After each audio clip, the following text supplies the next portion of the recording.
Untuk hari ni saya nak bagi tip bagaimana untuk top up akaun Grab korang ya. Ada dua cara sebenarnya untuk top up akaun Grab korang. Pertama, korang pergi tekan ada 3 butang penjuru sebelah atas. Pergi dekat wallet.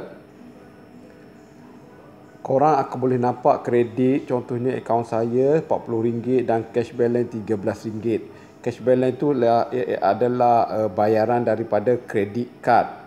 Sekarang korang tekan kredit RM40 tu. Ada dua cara untuk top up akaun Grab korang. Satu top up dengan akaun, satu lagi top up dengan PIN. Sekarang kita pergi ke top up dengan akaun. Okey, tadi dalam cash balance saya iaitu income dari bayaran menggunakan kredit card ada RM13.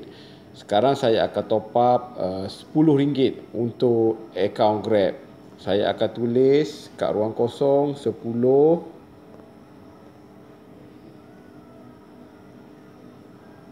Dan saya akan tekan confirm.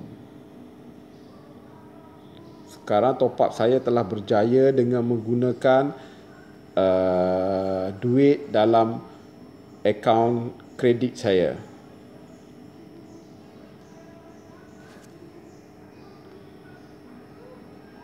Okey, kita kembali kepada menu ni. Sekarang saya akan tunjukkan anda cara untuk top up dengan menggunakan PIN.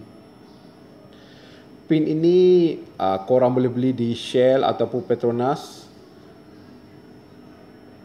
Macam korang beli top up prepaid telefon. Selepas tu korang masukkan nombor PIN di dalam ruangan kosong dan tekan confirm. Itu sahaja.